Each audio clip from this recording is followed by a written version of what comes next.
المسجد الحرام من المسجد الحرام إلى المسجد الأقصى الذي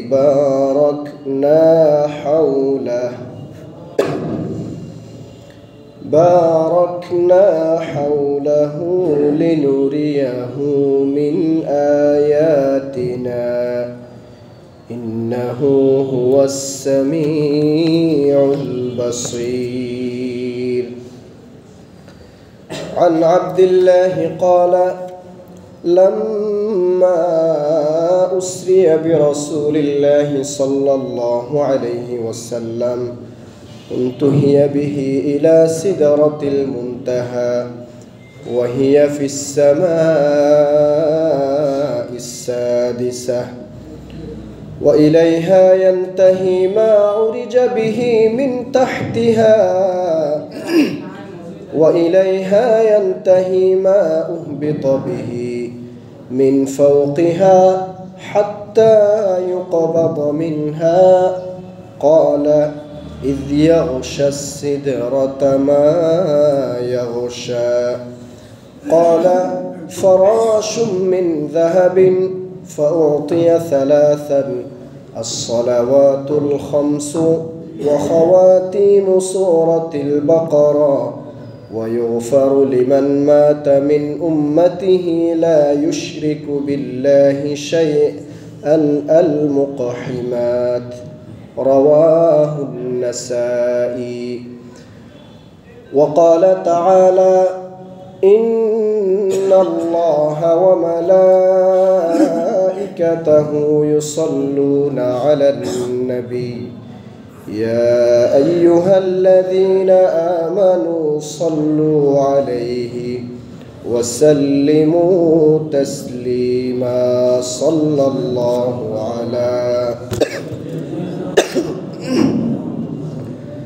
وآله وأصحابه وسلم. صلى الله على سيدنا محمد وآله وأصحابه وسلم. بلغ العلا بكماله كشف الدجى بجماله حسنت جميع خصاله.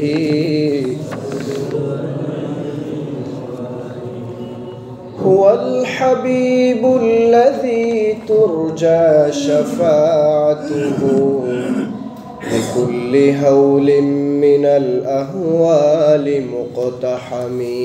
بلغ العلا بكماله كشف الدجى بجماله حسنت جميع خصاله. সবাই একবার দরুদ ইব্রাহিম পড়ছি। اللهم صل على محمد وعلى آل محمد كما صليت على إبراهيم وعلى آل إبراهيم إنك حميد مجيد. اللهم بارك على محمد وعلى آل محمد كما باركت على إبراهيم وعلى آل إبراهيم إنك حميد مجيد.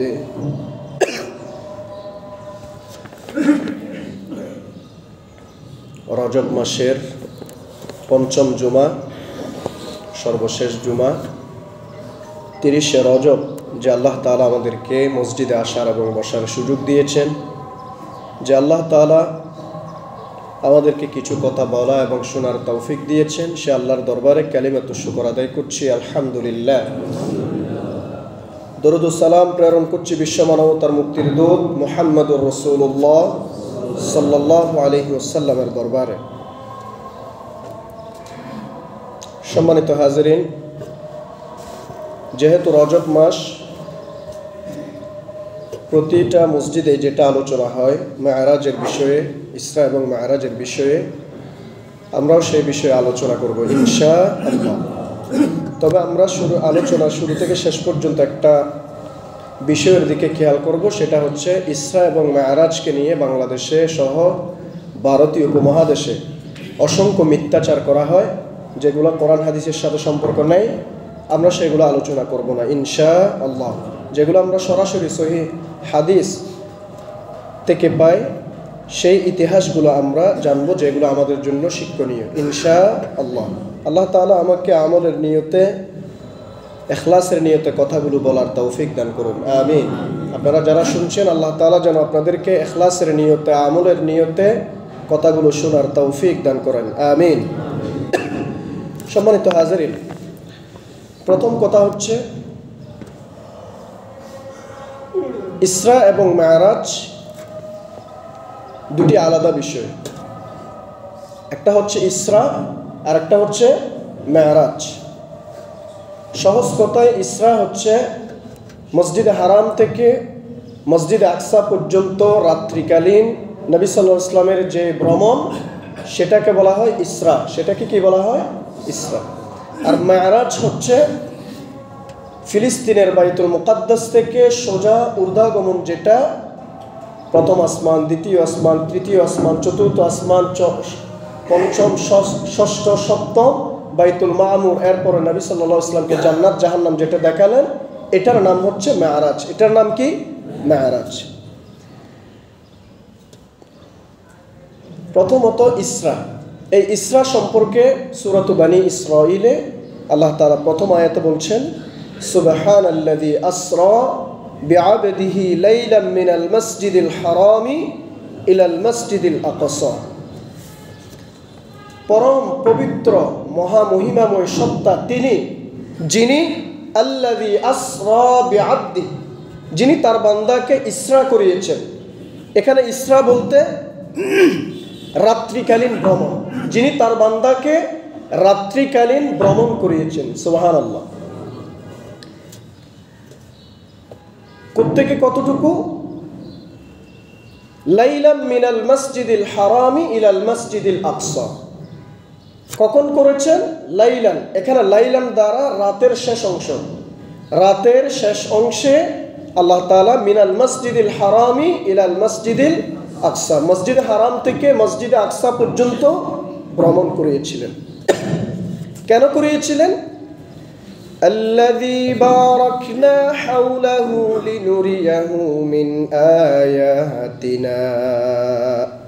আল্লাযী বারাকনা হাওলা, যার চতুর্দিকে আমি বরকতময় করেছি, লিনুরিয়াহু মিন আয়াতিনা, যেন আমি আমার বান্দাকে, আমার হাবিবকে আমার কুদরতের নিদর্শন সমূহ দেখাতে পারি। সুবহানাল্লাহ। তাহলে ইসরা কেন করালেন? সেটার উত্তর কি? আল্লাহ তাআলা যেন তার কুদরতের নিদর্শন সমূহ যেন নবী সাল্লাল্লাহু আলাইহি ওয়াসাল্লামকে দেখাতে পারেন। সুবহানাল্লাহ।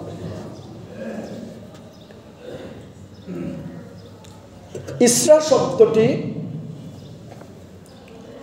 ইসরাউন মুলদাতু থেকে এসেছে। অর্থ হচ্ছে রাত্রিকালীন ভ্রমণ। এরপরে নবী করিম সাল্লাল্লাহু আলাইহি ওয়াসাল্লাম, লম্বা হাদিস আসছে কখন কিভাবে আসছে, নবী সাল্লাল্লাহু আলাইহি ওয়াসাল্লামকে তার বুক মুবারক সেট করে সেগুলো আবার জমজমের পানি দ্বারা ধৌত করে সবকিছু আবার আগের মতো স্থাপন করে দিয়েছিলেন। সরাসরি সহিহ হাদিসে আসছে এই কথাগুলো।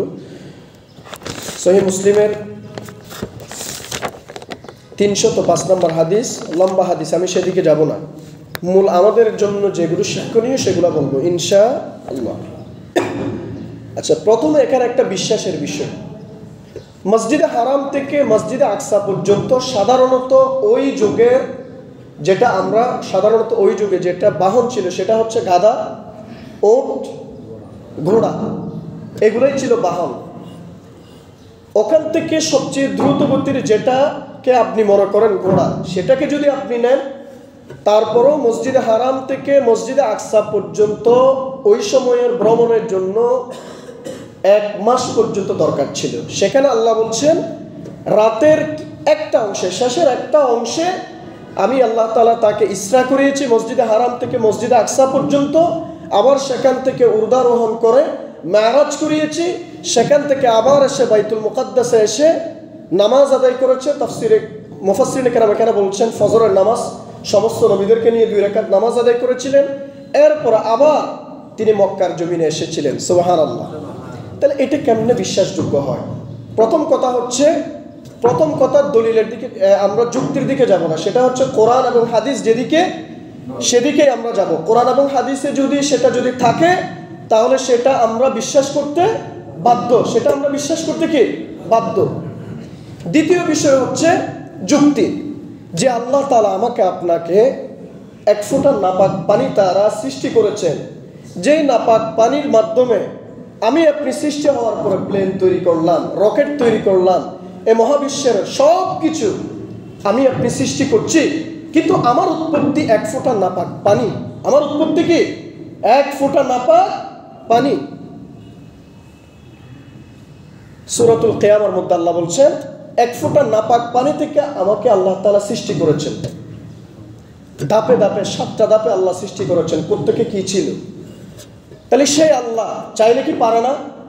এই বিশ্বাস কি রাখা উচিত না?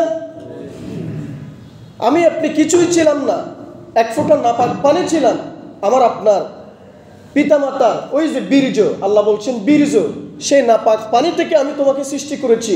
সেটার থেকে সৃষ্টি হওয়ার পরও যদি তুমি এই মহাবিশ্বের সব কিছু সৃষ্টি করে তুমি যদি পাওয়ারফুল ব্যক্তি হতে পারো, তাহলে আল্লাহ তাআলা, যে আল্লাহ তাআলা আমাদেরকে সৃষ্টি করেছেন, সে আল্লাহ যদি রাতের একটা অংশ কেন, একটা মুহূর্ত যদি বলে, তাহলে আমাকে আপনাকে বিশ্বাস করতে হবে না? অবশ্যই হবে। সম্মানিত হাজরিন, এখন কিসের মাধ্যমে আল্লাহ তাআলা ভ্রমণ করালেন সেটাও হাদিসে আসছে। নবী সাল্লাল্লাহু আলাইহি ওয়াসাল্লামকে আল্লাহ তাআলা ভ্রমণ করালেন বুরাকের মাধ্যমে। কিসের মাধ্যমে?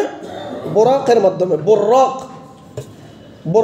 শব্দটি বারকুনের বহুবচন।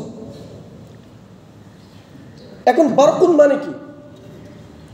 বারকুন মানে হচ্ছে বিজলি। কি বিজলি? এই যে আমরা যখন আকাশ থেকে যখন বিজলি চমকায়, প্রচন্ড যখন একটার পর একটা যখন আসে, বিজলি মুহূর্তের মধ্যেই কোত্থেকে কতটুকু, একেবারে আমরা আমাদের পলক যতটুকু যায় ততটুকু পর্যন্ত আমরা বিজলি এটা দেখি কি দেখি না? এটা আপনি কয় সেকেন্ড গণনা করা সম্ভব না। নবী সাল্লাল্লাহু আলাইহি ওয়াসাল্লামকে আল্লাহ তাআলা এই যে বুরাকের মাধ্যমে ভ্রমণ করালেন, সেই বুরাকের গতি হচ্ছে ততটুকু। সুবহানাল্লাহ।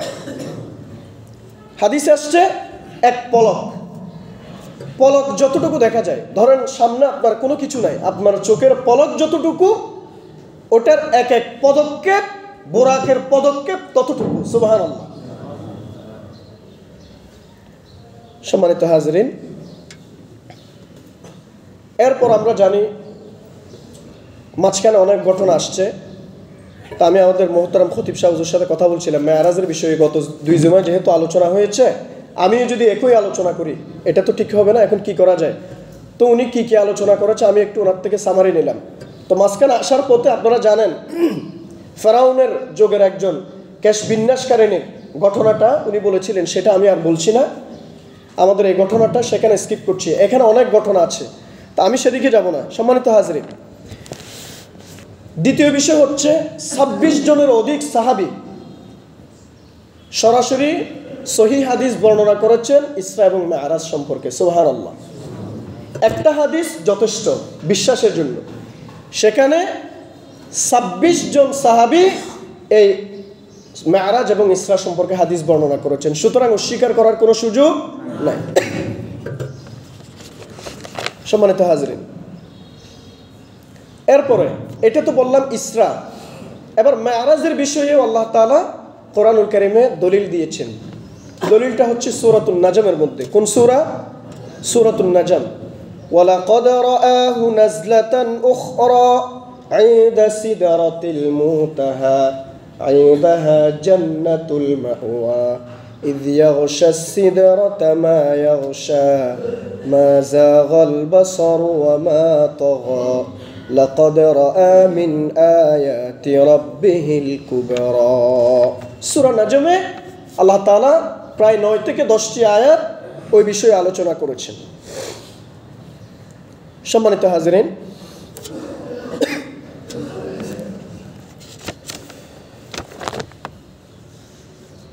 নবী সাল্লাল্লাহু আলাইহি ওয়াসাল্লাম যখন বাইতুল মুকাদ্দাসে যখন আসলেন, সেখান থেকে আবার তিনি মেরাজ শুরু করলেন। মেরাজটা কি? মেরাজ হচ্ছে একটা সিঁড়ি। মেরাজ কিসের নাম? একটা সিঁড়ির নাম, যেই সিঁড়ি দিয়ে আল্লাহ তাআলা তার হাবিবকে ঊর্ধ্বারোহণ করেছিলেন, সেটার নাম কি? মেরাজ। সেটার নাম কি? মেরাজ। وذكر أنه لقي في السماء الثانية عيسى ويحيى عليهما السلام ثم أوتيت بدابة أبيض يقال له البراق فوق الحمار ودون البغل يقع خطوه عند أقصى طرفه فحملت عليه ثم انطلقنا حتى أتينا السماء الدنيا فافتح جبريل صلى الله عليه وسلم فقيل من هذا؟ قال يا جبريل.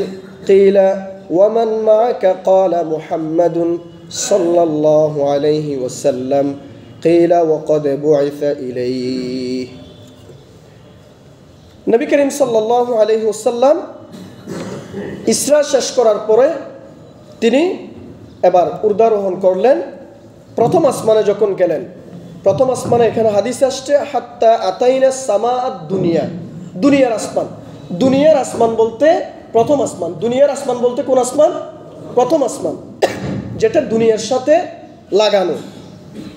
ফাফতাহ জিবরিল, জিবরিল আলাইহিস সালাম প্রথম আসমানের দরজা খুলতে বললেন। ফাকিলা মান হাযা? ক্বালা জিবরিল। প্রথম আসমানের রক্ষী যারা, ফেরেশতা যারা, তারা বললেন মান হাযা, কে? ক্বালা, বললেন জিবরিল। কে? জিবরিল। কিলা, আবার প্রশ্ন করা হলো, আবার তাকে বললেন ওয়ামান মাআকা, তোমার সাথে কে? ক্বালা মুহাম্মাদুন সাল্লাল্লাহু আলাইহি ওয়াসাল্লাম। জিবরাইল আলাইহিস সালামের সাথে কে? মুহাম্মদ সাল্লাল্লাহু আলাইহি ওয়াসাল্লাম। এই যে শুরু হলো, প্রথম আসমানে তিনি আবার উঠে গেলেন।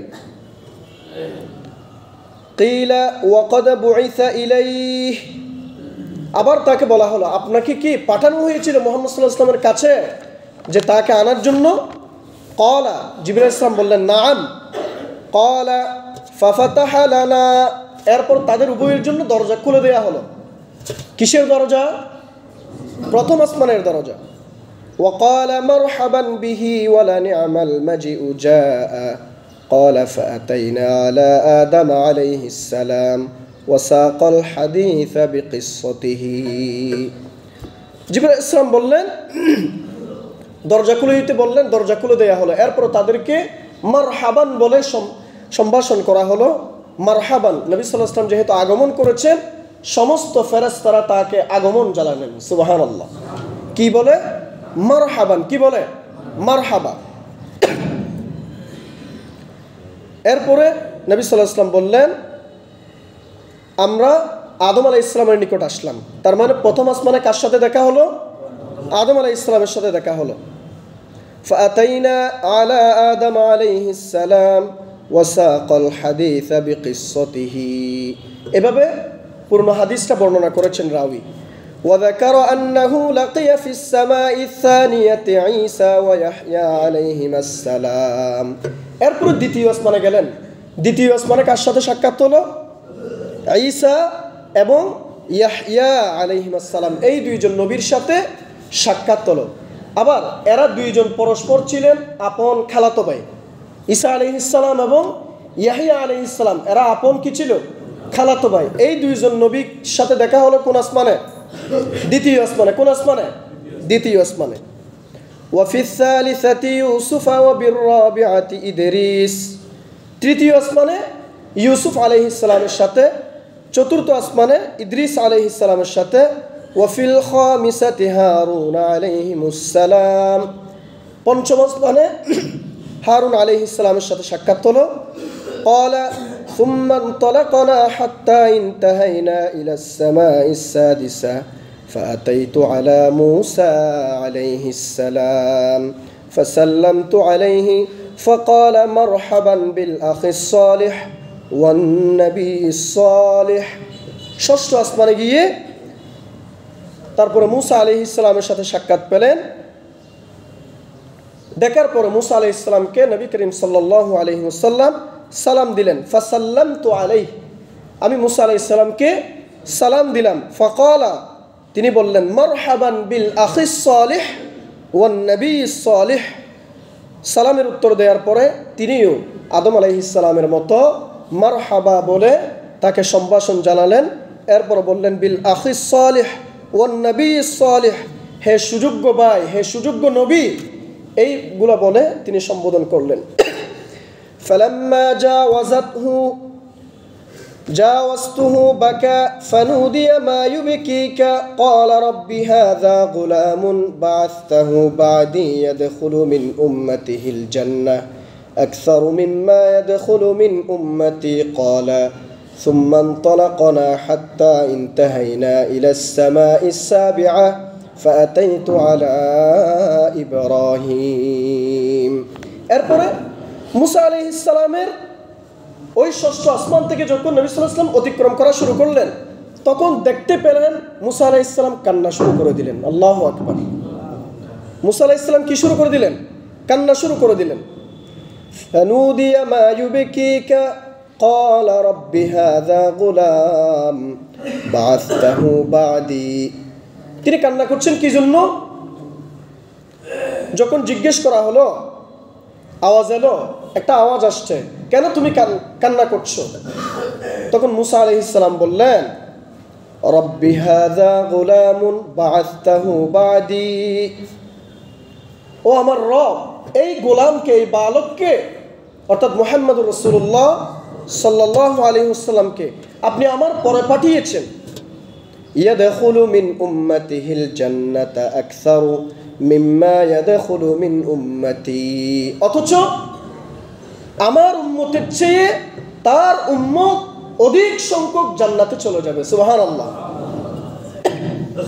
অন্যান্য নবীরা সার্টিফাই করছেন আমাদের উম্মত সবচেয়ে বেশি কোথায় যাবে? জান্নাতে যাবে। এজন্য তিনি কান্না করছেন, যেহেতু আমার পরে পাঠানো হয়েছিল এই বালককে, অথচ আমার উম্মতের চেয়ে 1000 গুণ বেশি উম্মত জান্নাতে চলে যাবে ওনার উম্মত, সেজন্য তিনি কান্না করছেন। ثم انطلقنا حتى انتهينا إلى السماء السابعة فأتيت على إبراهيم। এরপর যখন তিনি সপ্তম আসমানে গেলেন, তখন ইব্রাহিম আলাইহিস সালামের সাথে সাক্ষাৎ পেলেন। সম্মানিত হাজিরিন, وقال في الحديث وحدث نبي الله صلى الله عليه وسلم أنه رأى 4 أنهار। সেখানে তিনি 4টি নহর দেখতে পেলেন। কয়টি নহর? 4টি নহর মানে নদী। يخرج من أصلها نهران ظاهران ونهران باطنان। দুটি নদীর উৎস কোথা থেকে আসছে সেটা দেখা যাচ্ছে, আর দুটি নদীর উৎস কোথায় থেকে শুরু হয়েছে সেটা দেখা যাচ্ছে না। فقلت يا جبريل ما هذه الأنهار। জিবরাইল ইসলামকে বললেন, ইয়া আল্লাহ রাসূল বললেন, জিবরাইল, এই নহরগুলো কি? أما النهران الباطنان فنهران في الجنة وأما الظاهران فالنيل والفرات। এরপর জিবরাইল ইসলাম বললেন, ইয়া রাসূলুল্লাহ, যেই দুটি নদী এখানে দেখা যাচ্ছে স্পষ্ট, যেই দুটি নদীর কোথা থেকে শুরু হয়েছে সেটা দেখা যাচ্ছে প্রকাশ্যমান, সেই দুটো নদী হচ্ছে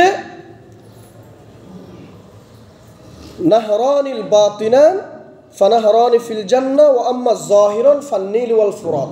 যেই দুইটা দেখা যাচ্ছে সেটা হচ্ছে নীল এবং ফুরাত নদী, আর যেটা দুইটা দেখা যাচ্ছে না সেটার উৎস হচ্ছে জান্নাতে। সুবহানাল্লাহ। এখন এটা কোথায়? সিদরাতুল মুনতাহা। কোথায়? সিদরাতুল মুনতাহা। এখন সিদরাতুল মুনতাহা কি সেটাও হাদিসে আসছে।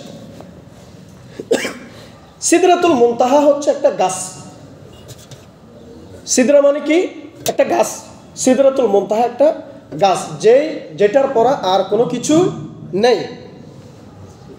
এখন এ ব্যাপারে দুইটা হাদিস আসছে। আব্দুল্লাহ ইবনে মাসউদের হাদিস হচ্ছে সিদরাতুল মুনতাহা ষষ্ঠ আসমানে। কোন আসমানে? ষষ্ঠ আসমানে। আবার আনাস ইবনে মালিকের বর্ণনায় আরেকটা হাদিসে আসছে ওয়াহিয়া ফিস সামাইস সাবিআ, এটা হচ্ছে সপ্তম আসমানে। এখন দুই হাদিসের মধ্যে মুহাদ্দিসিনে কেরাম সমাধান দিয়েছে যে ষষ্ঠ আসমানে সিদরাতুল মুনতাহার গোড়া, আর সপ্তম আসমানে সিদরাতুল মুনতাহা ওই গাছের শেষ মাথা। সুবহানাল্লাহ।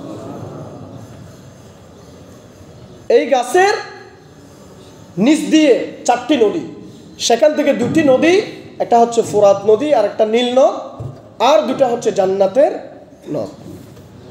সম্মানিত হাজিরিন,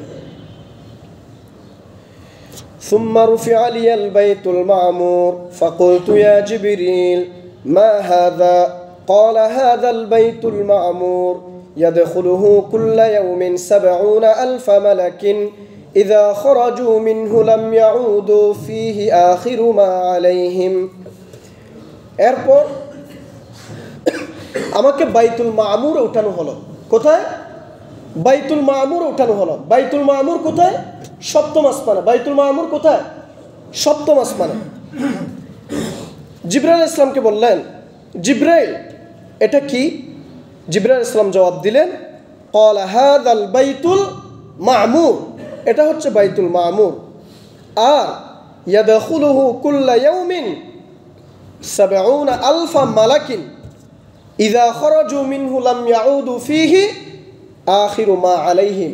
আর এখানে ইয়া রাসূলুল্লাহ, এখানে 70,000 দৈনিক ফেরেশতা তাওয়াফ করে। আর যেই 70,000 ফেরেশতা তাওয়াফ করে বাইতুল মামুরে, এরা কিয়ামত পর্যন্ত আর কখনো ঢোকার সুযোগ পায় না। অর্থাৎ প্রতিদিন 70,000 ফেরেশতা, নতুন নতুন ফেরেশতা বাইতুল মামুরে গিয়ে আল্লাহর ইবাদত বান্দেগি করে। সুবহানাল্লাহ। আমি আপনি সামান্য ইবাদত করলে অনেক কিছু মনে করি, অথচ বাইতুল মামুরে 70,000 ফেরেশতা আজকে ইবাদত করছে, আগামীকাল 70,000, পরের দিন 70,000, এইরকম কিয়ামত পর্যন্ত প্রতিদিন দৈনিক 70,000 ফেরেশতা সেখানে গিয়ে আল্লাহর ইবাদত বান্দেগি করবে, বাইতুল মামুর তাওয়াফ করছে। এরা কিয়ামত পর্যন্ত আর সুযোগ পাবে না যারা আজকে ঢুকবে। সুবহানাল্লাহ। এবার ফেরেশতার সংখ্যা কত সেটা কি আবার গণনা করা সম্ভব? কিয়ামত কখন হবে সেটা যদি জানা যেত তাহলে সেটা হয়তো জানা যেত। প্রতিদিন আপনি 70,000 করে করে গুণ দিলে যেটা হয় সেটা হইতো। এখন কিয়ামত কখন হবে সেটার জ্ঞান কার কাছে আছে? ইয়াসআলুনাকা আনিস সাআহ কুল ইন্নামা ইলমুহা ইনদা রাব্বি। নবী সাল্লাল্লাহু আলাইহি ওয়াসাল্লামকে কিয়ামত কখন জিজ্ঞেস করা হয়েছিল, আল্লাহ তাআলা পবিত্র কোরআনুল কারীমের আয়াত ঘোষণা করছেন এটার জ্ঞান একমাত্র কার কাছে আছে? আমার রবের কাছেই আছে।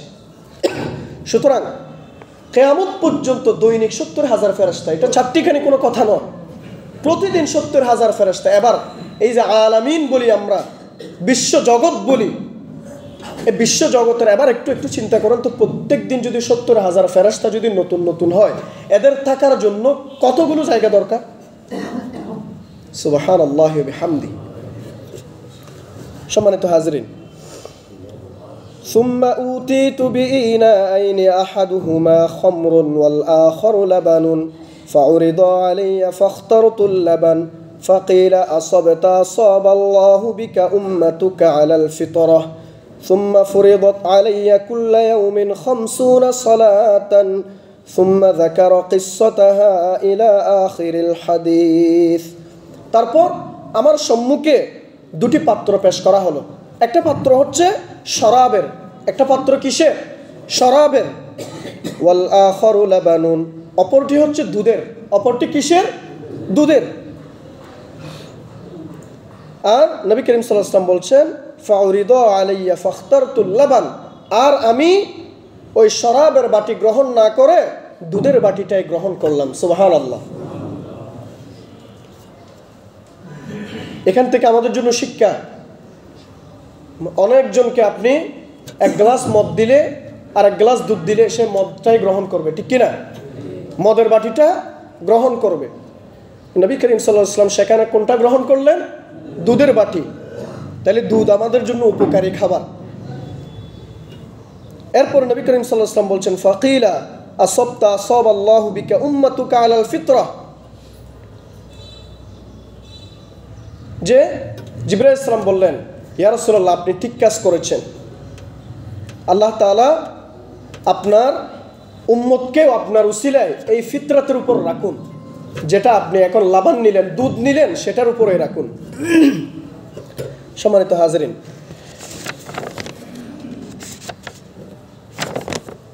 সিদরাতুল মুনতাহায়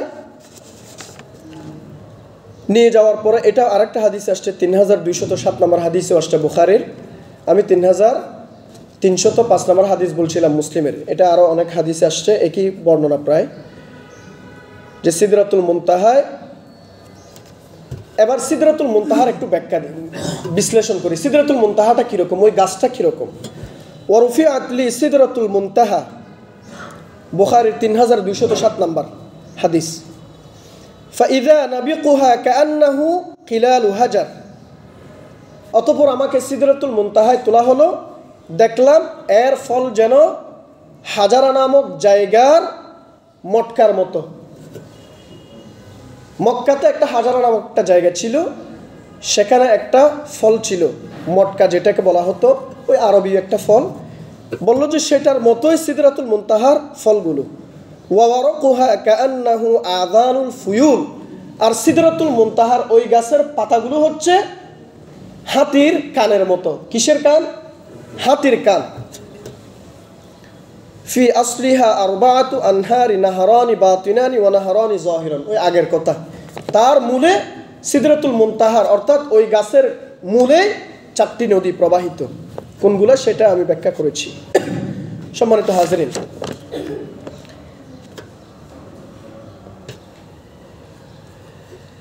প্রথম আসমানে, একটু আবার আমি পেছন আসছি, প্রথম আসমানে আদম আলাইহিস সালামকে কিভাবে দেখেছিলেন, এখান থেকে আমাদের জন্য একটা শিক্ষা আছে। সেজন্য ফালাম্মা আলাউনা আস-সামাআ ইযা রাজুলুন আন ইয়ামিনিহি আসওয়িদা ওয়া আন ইয়াসারিহি আসওয়িদা ফাইযা নাযারা কিবালা ইয়ামিনিহি দাহিকা ওয়া ইযা নাযারা কিবালা শিমালিহি বাকা। নবী করিম সাল্লাল্লাহু আলাইহি ওয়াসাল্লাম বলেন, প্রথম আসমানে যখন আদম আলাইহিস সালামকে যখন দেখলাম, ইযা রাজুলুন আন ইয়ামিনিহি আসওয়িদা, তখন দেখতে পেলাম তার ডান দিকে একদল লোক বসে আছে, ওয়া আন ইয়াসারিহি আসওয়িদা, তার বাম দিকে আরেক দল লোক বসে আছে। ফাইযা নাযারা কিবালা ইয়ামিনিহি দাহিকা, তিনি যখন তার ডান দিকে দেখেন, তিনি যখন নজর দেন তার ডান দিকে, দাহিকা, তিনি হাসেন, তিনি হাসেন। ওয়া ইযা নাযারা কিবালা শিমালিহি বাকা, আর যখন তিনি তার বাম দিকের লোক যেগুলো, সেদিকের দিকে যখন তাকান, তখন তিনি বাকা, কান্না করেন। তাহলে আদম আলাইহিস সালাম তার ডান দিকের কতগুলো লোক, বাম দিকের কতগুলো লোক, ডান দিকে দেখলে তিনি হাসেন, বাম দিকে দেখলে কান্না করেন। ফাকালা মারহাবান বিন নবিয়্যিস সালিহ ওয়াল ইবনিস সালিহ, قلت من هذا يا جبريل؟ قال هذا آدم وهذه الأسودة عن يمينه وعن شماله نسم بنيه।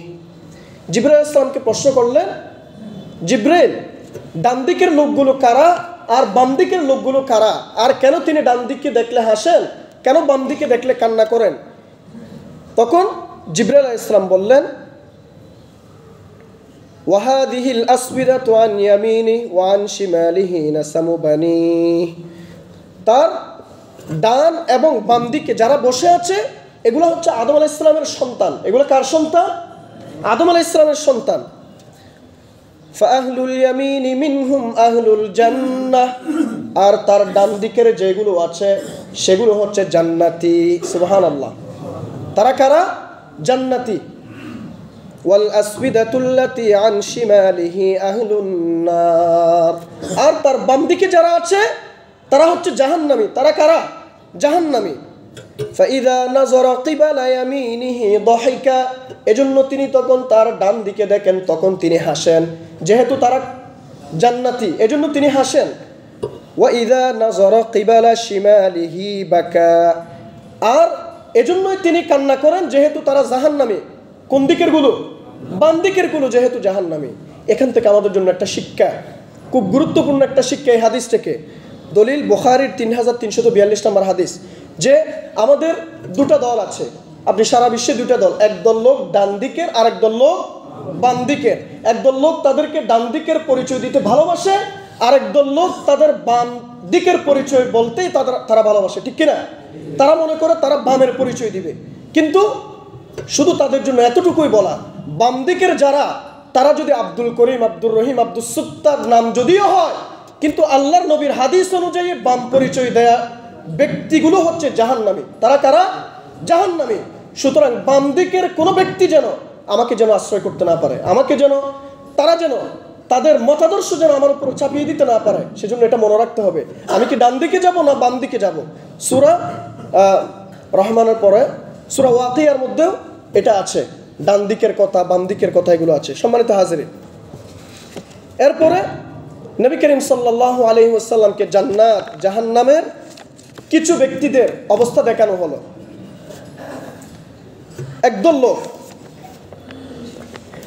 عن أنس بن مالك قال قال رسول الله صلى الله عليه وسلم لما عرج بي مررت بقوم لهم أظفار من نحاس يخمشون وجوههم وصدورهم فقلت من هؤلاء يا جبريل قال هؤلاء الذين يأكلون لحوم الناس ويقعون في أعراضهم سنن أبي داود 4878 নম্বর হাদিস। আনাস ইবনে মালিক বর্ণনা করেন, মেরাজের রাতে আমি এমন এক কওমের পাশ দিয়ে অতিক্রম করলাম, এমন একটা দলের পাশ দিয়ে অতিক্রম করেছি, লাহুম আযফারুম মিন নুহাসিন ইয়াখমিশুনা উজুহাহুম ওয়া সুদুরহুম, যাদের নখগুলো ছিল তামার তৈরি। নাউযু বিল্লাহ, যাদের নখ ছিল কিসের তৈরি? তামার তৈরি। এবং তা দিয়ে তারা ইয়াখমিশুনা উজুহাহুম ওয়া সুদুরহুম, এই তামার নখগুলো দিয়ে তারা তাদের অনবরত তাদের মুখমণ্ডল এবং বুকের মধ্যে আঁচড়াচ্ছিল। নাউযুবিল্লাহ, জাহান্নামের শাস্তি। ফাকুলতু মান হাউলাই ইয়া জিবরিল, জিবরাইল আলাইহিস সালামকে বললেন এরা কারা? ক্বালা হাউলাই, জিবরাইল আলাইহিস সালাম বললেন এরা হচ্ছে ওই সমস্ত লোক আল্লাযীনা ইয়াকুলুনা লুহুমান নাস ওয়া ইয়াকাউনা ফি আরাদিহিম। ইয়া রাসূলুল্লাহ, এরা হচ্ছে আপনার উম্মতের ওই সমস্ত লোক যারা মানুষের গোশত খেত। নাউযু বিল্লাহ, যারা মানুষের গোশত খেত। এখন মানুষের গোশত মানে কি? আপনি আমাকে জবাই করো তারপর আমার গোশত খাবেন, এটা না, এটা নয়। মানুষের গোশত খাওয়া মানে হচ্ছে গীবত করা। মানুষের গোশত খাওয়া মানে কি? গীবত করা। সূরা হুজুরাতের মধ্যে আছে, আমি সেদিকে আলোচনা করছি না, জাস্ট মেরাজের শিক্ষাগুলো বলছি। তাইলে এখান থেকে আমাদের উচিত গীবত থেকে বেঁচে থাকা। ওয়ায়াকাউনা ফি আরাদিহিম, মানুষের মান সম্মানে আঘাত করত। আপনার উম্মতের ওই সমস্ত লোক যারা মানুষের মান সম্মানে আঘাত করত অযথা, তাদেরকে আল্লাহ তাআলা আজকে এই শাস্তি দিচ্ছেন। তিনি করেছেন তাফসীর, আর তাকে বানানো হলো দর্শক। মানুষের সামনে অপমান করা হয় না। সম্মানিত হাজরিন, এটা হচ্ছে তাদের শাস্তি। আরেক দল লোক, যেটাতে আমি সহ আছি, সবসময় আল্লাহর কাছে দোয়া করি এজন্য আল্লাহ যেন আমাদেরকে যেন এখান থেকে হেফাজত করেন। হাদিসটা বললেও আপনারা বুঝে নেবেন। قال النبي صلى الله عليه وسلم مررت ليلة أسري بي على بأقوام تقرض شفاههم بمقاريض من نار قلت من هؤلاء يا جبريل قال خطباء الذين يقولون ما لا يفعلون। সহিহ তারগীবের 125 নম্বর হাদিস, নবী করিম সাল্লাল্লাহু আলাইহি ওয়াসাল্লাম বলছেন, আমাকে এমন এক দলের কওমের পাশ দিয়ে অতিক্রম করানো হলো যারা তাদের জিহ্বাগুলো আগুনের কাঠি দ্বারা তাদের জিহ্বাগুলো কেটে ফেলতেছে। নাউযুবিল্লাহ, নিজেদের জিহ্বা নিজেরাই কেটে ফেলতেছে আগুনের কাঠি দ্বারা। জিবরাইল আলাইহিস সালামকে বললেন, ইয়া রাসূল সাল্লাল্লাহু আলাইহি ওয়াসাল্লাম বললেন, হে জিবরাইল, এরা কারা? তখন জিবরাইল আলাইহিস সালাম উত্তর দিলেন, ক্বালা খুতাবা, ইয়া রাসূলুল্লাহ, আপনার উম্মতের ওই সমস্ত বক্তাগণ, ওই সমস্ত আলোচকগণ যারা আল্লাযীনা ইয়াকুলুনা মা লা ইয়াফআলুন, যারা মানুষের কাছে ওয়াজ করত নামাজ পড়া ফরজ, যারা মানুষের কাছে ওয়াজ করত কোরআন তিলাওয়াতের জন্য, যারা মানুষের কাছে ওয়াজ করত সুদ না খাওয়ার জন্য, যারা মানুষের কাছে ওয়াজ করত বিভিন্ন ভালো আমল নিয়ে, আর নিজেরা সেগুলো থেকে বিরত থাকত। আল্লাযীনা ইয়াকুলুনা মা লা ইয়াফআলুন, তারা যা বলতো দুনিয়াতে তা তারা করতো না, ঠিক কি না? এই সমস্ত অসংখ্য বক্তা আছে না নাই? মাহফিলের মঞ্চে আসলে আপনি দেখবেন এক একটা থাপ্পড় দিয়ে টেবিল ভেঙে ফেলবে, এখন ইসলাম দিন কায়েম করে ফেলতেছে, অথচ দিনী আন্দোলনের সাথে তার কোনো সম্পর্ক নাই, ঠিক কিনা? আপনি মাস শেষে তার কাছে বাইতুল মালের জন্য যান না, তারপরে বুঝে নেবেন এই সমস্ত বক্তাদের আচরণ। আমি যেহেতু নিজেও মোটামুটি আলেম না হলেও আলেমদের ছাত্র, ওই কিছু হলেও বিভিন্ন মাহফিলে যাওয়া আসা করি, এই জন্য আমি জানি এদের অধিকাংশ হচ্ছে আল্লাযীনা ইয়াকুলুনা মা লা ইয়াফআলুন।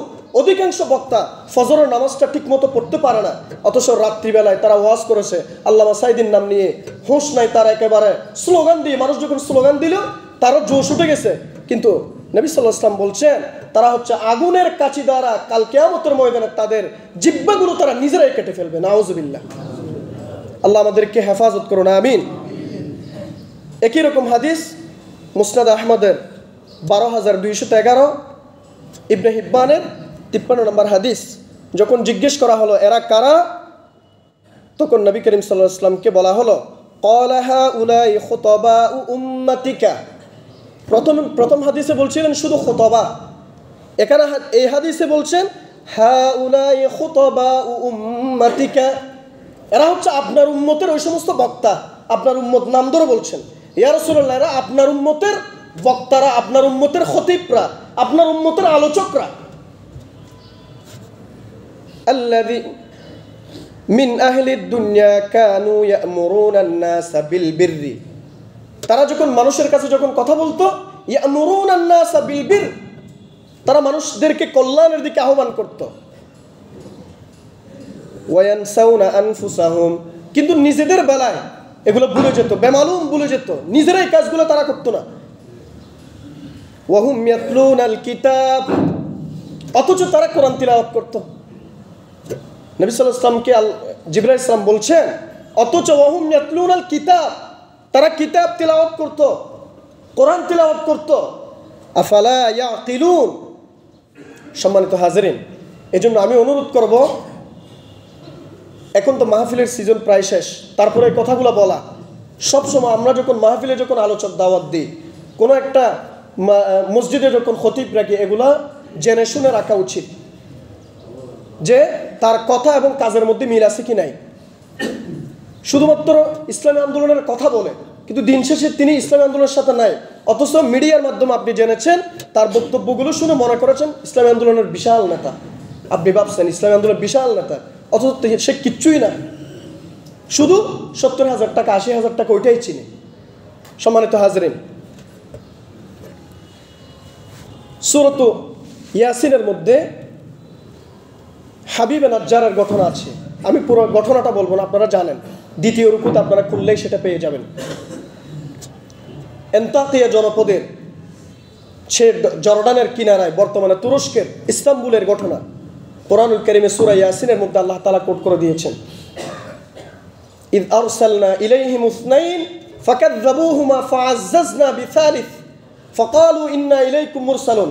আয়াতের তাফসীর, যে কোনো তাফসীর পড়লে আপনি হাবিবুন নাজ্জারের ঘটনা পাবেন। হাবিবুন নাজ্জার, আমি মনে হয় এখানে আরেকবার আলোচনা করার সময় নাজ্জার শব্দের অর্থ বলছিলাম, ওই যে কোন নবী কি কাজ করেছিলেন। তো নাজ্জার শব্দের অর্থ হচ্ছে কাঠমিস্ত্রি। নাজ্জার শব্দের অর্থ কি?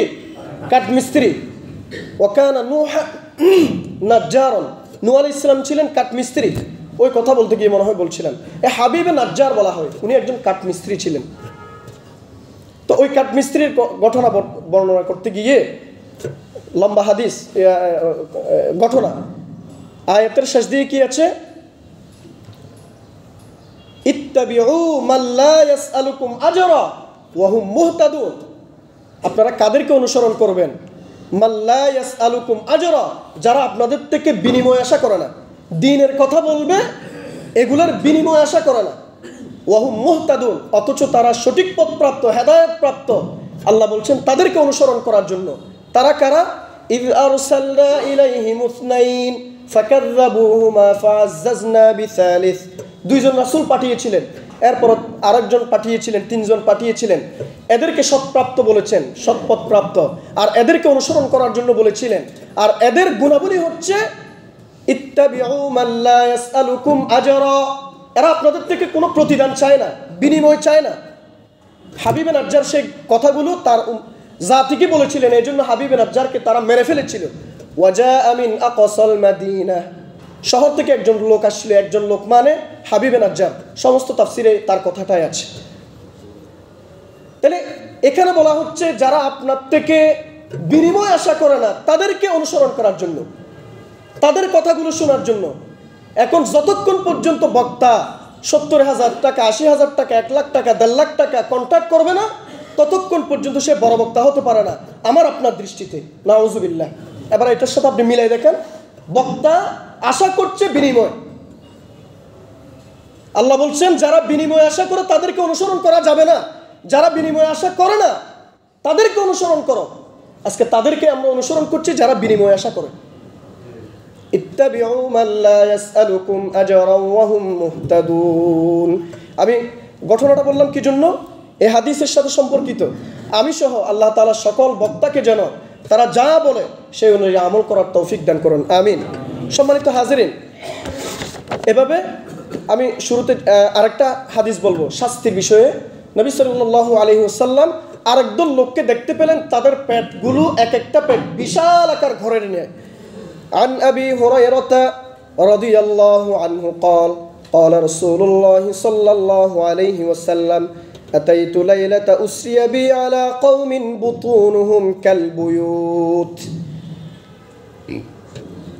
রাসূল সাল্লাল্লাহু আলাইহি ওয়াসাল্লাম বললেন, কিয়ামতের ময়দানে আমি যখন মেরাজে যখন গেলাম, তখন আমাকে এমন একটা দলের পাশ দিয়ে অতিক্রম করানো হলো, বুতুনুহুম কালবুয়ুত, যাদের পেটগুলো ছিল এক একটা ঘরের মতো। এক একটা ঘর কি ছোট নাকি বিশাল আকৃতির? বিশাল আকৃতির ঘরের মতো তাদের পেট। কেন? ফিহাল হাইয়াতু তুরা মিন খারিজি বুতুনিহিম, আর তাদের পেটের ভিতরে দেখা যাচ্ছে বড় বড় সাপ। বড় বড় কি দেখা যাচ্ছে?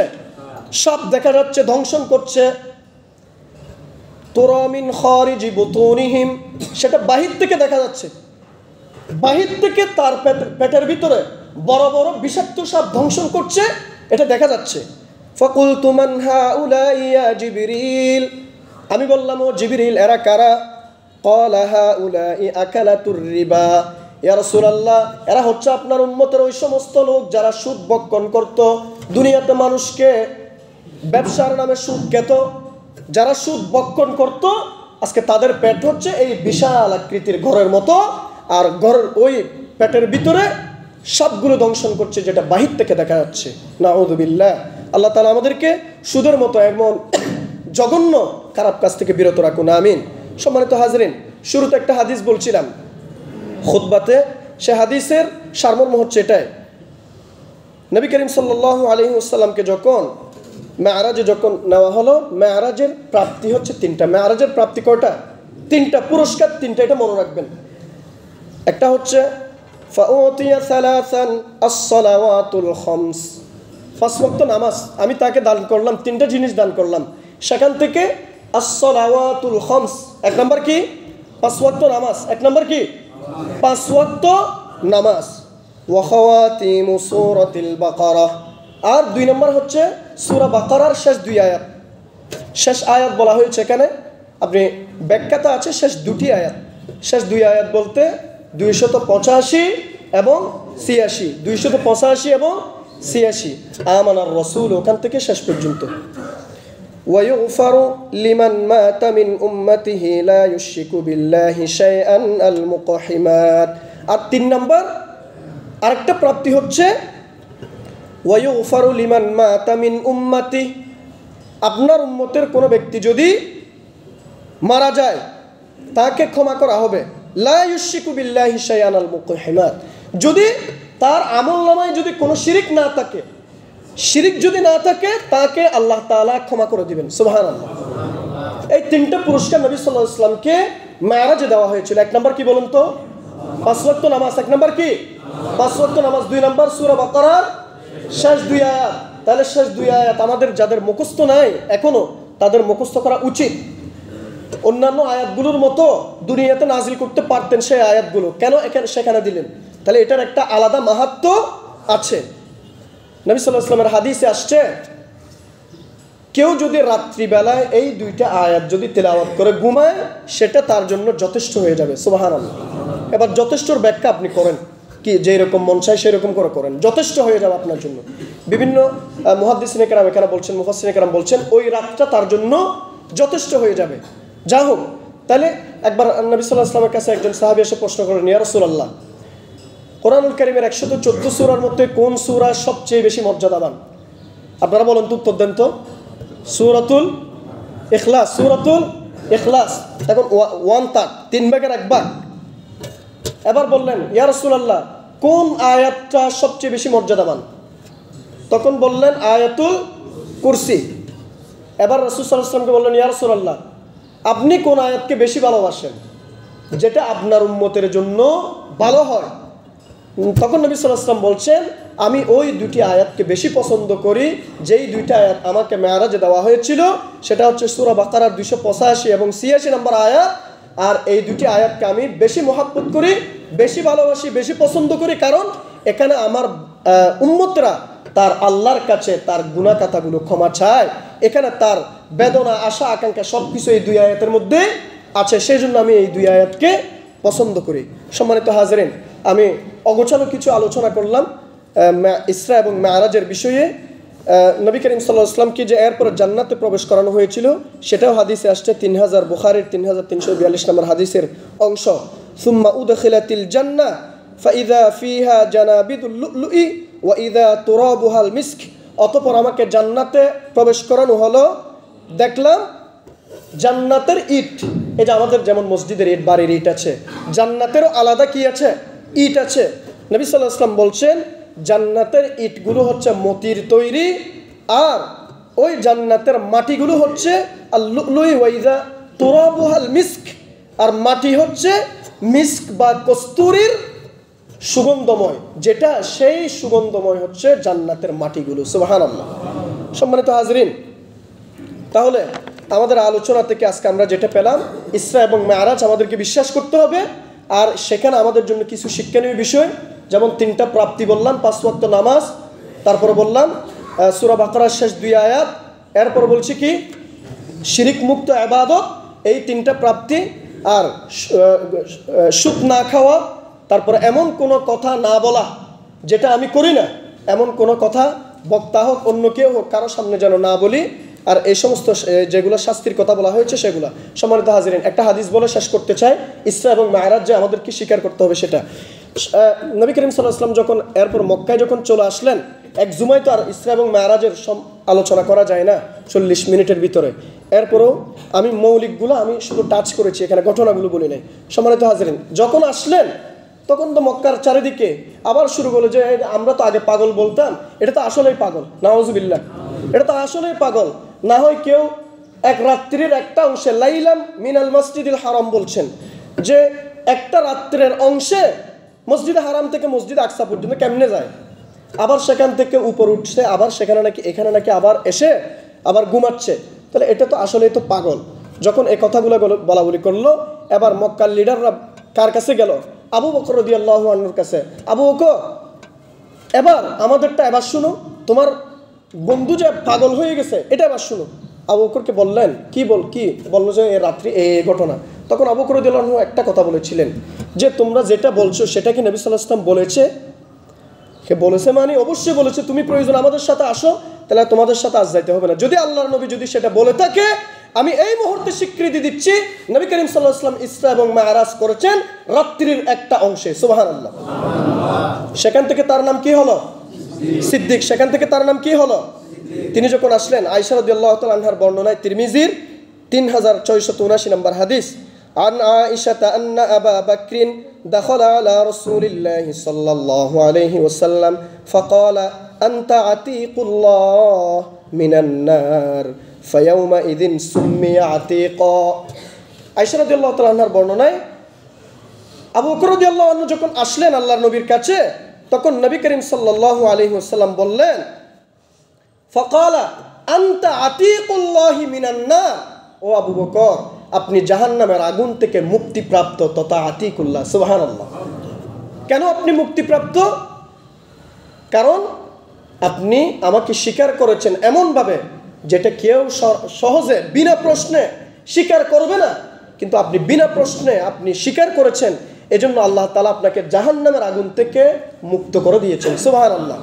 তাহলে ইসরা এবং মেরাজকে যদি আমরা স্বীকার করি, এটাও একটা কথা। এজন্য নবী সাল্লাল্লাহু আলাইহি ওয়াসাল্লাম বলছিলেন, ফায়াউমা ইদিন সুম্মিয়া আতীকান, আজকে থেকে তোমার নাম হচ্ছে আতীক, অর্থাৎ মুক্তিপ্রাপ্ত। আর একটা তার নাম কি ছিল? সিদ্দিক, সত্যবাদী। তিনি সত্য বলেছেন।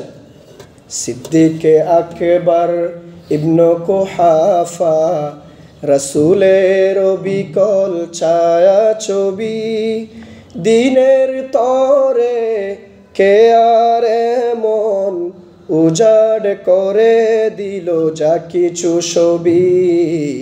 সিদ্দিকে আকবার ইবনে কুহাফা, রাসূলের বিকল ছায়া ছবি। সম্মানিত মুসল্লিগণ, আল্লাহ তাআলা আবু বকর সিদ্দিক রাদিয়াল্লাহু আনহুর মতো